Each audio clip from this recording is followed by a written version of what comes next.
Speaking of whooping everybody's butt, transgender athletes are out there getting it in, and now they're going to have a fight in the courts once again. Connecticut's transgender athlete policy faces legal battle from female competitors. I'm kind of knowledgeable about this one because my daughter went to this school. Let's talk through it. 4 women are challenging the Connecticut school policy that allows transgender athletes to compete based on their gender identity rather than their biological sex.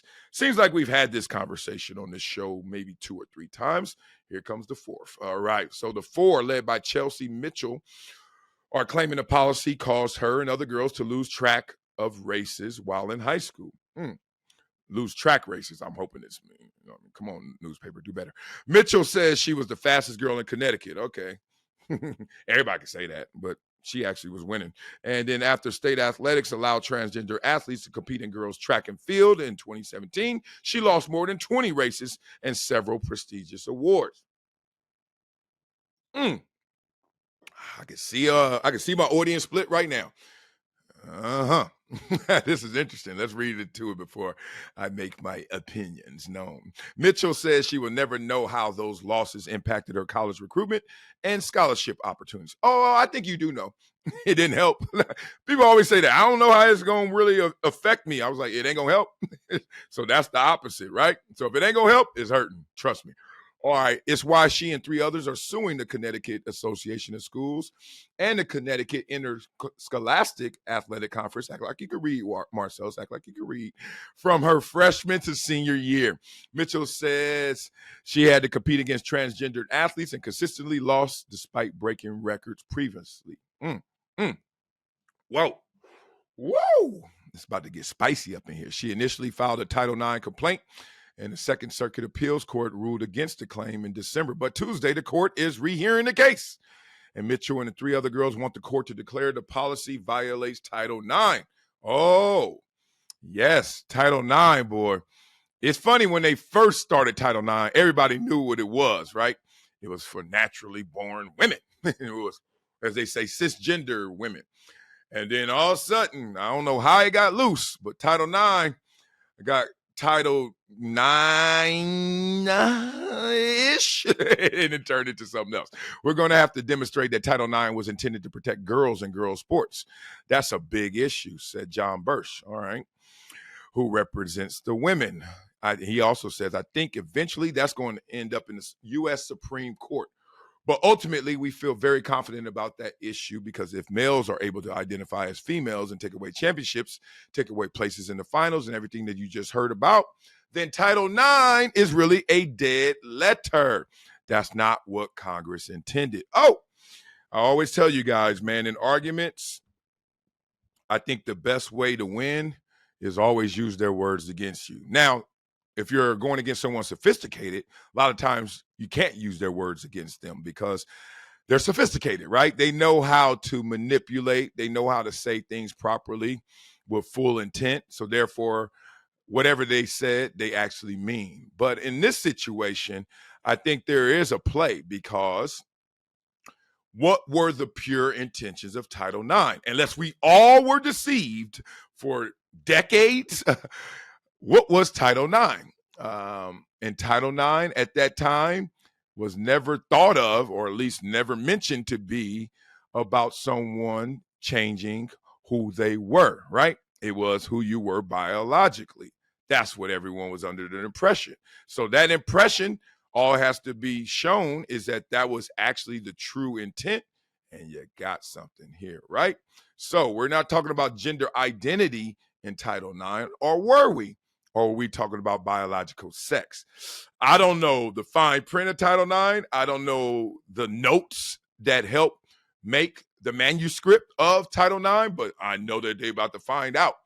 And if they find something on record that shows the split between biological sex and identified sex, if they show some notes that built up that argument that says this was only about biological sex, girls, case dismissed. But we'll see if they have that, because typically you don't. And that's why I think they're into this fight this long in the first place. So Here's another comment from it. There's enough room on the victory podium for transgender girls, too. That's the response from the ACLU Foundation of Connecticut, who are defending the state's transgender policy. All right.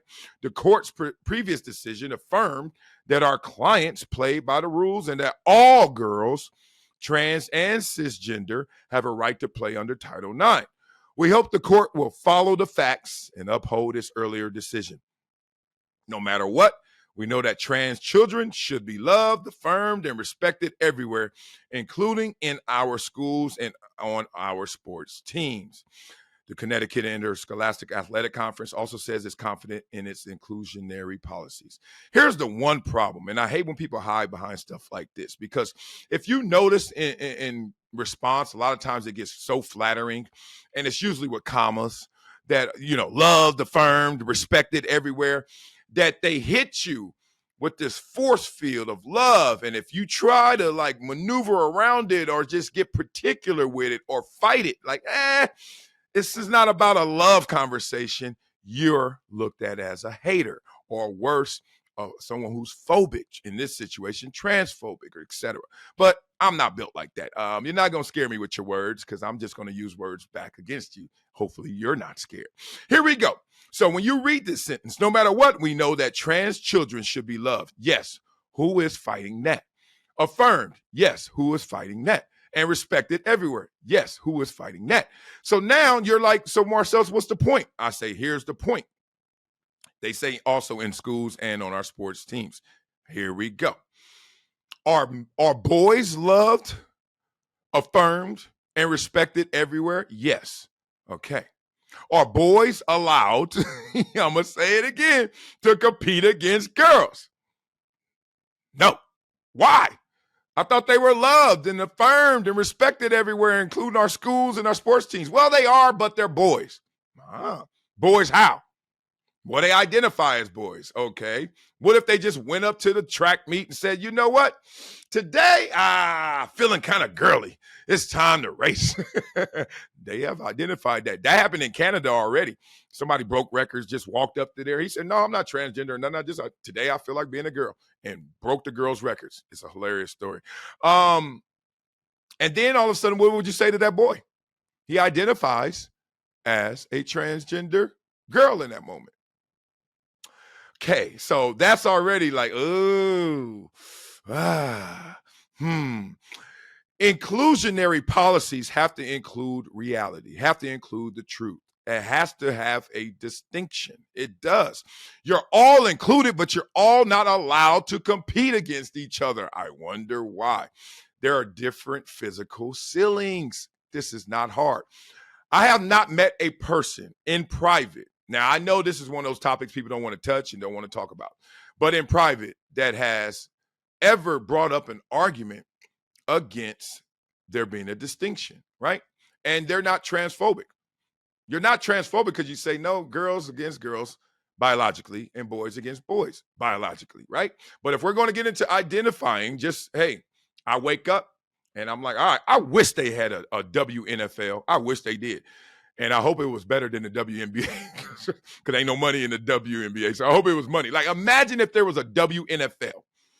And when I was sorry in Jacksonville, I'm sucking. I'm getting 0 sacks, pulled growing. I could run with one leg only. And then I'll look to the side.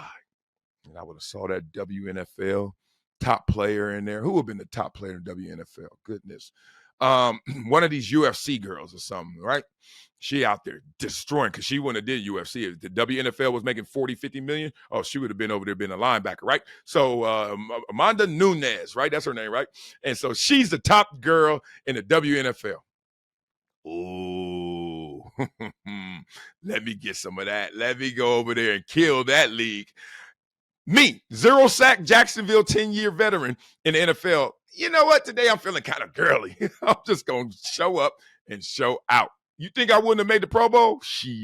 I make the Pro Bowl right now in the girls' league. And I ain't dissing girls. I'm just telling you, this physical ceiling and floor is different. I have a wife. I have 3 daughters. So I just want to hear a louder population of people, especially the women athletes, to speak on this. And that's it. I just like the truth. I'm not out here trying to get valor off of this topic. It's just the fact that I wouldn't want to compete against girls. I wouldn't. I'll tear them up. I'll destroy them in most sports, unless it's a sport I can't play at all that doesn't need my muscle fibers. I'm a beast. I'm a beast. And I'm not the only one. So I want the women who really understand their situation, their plight.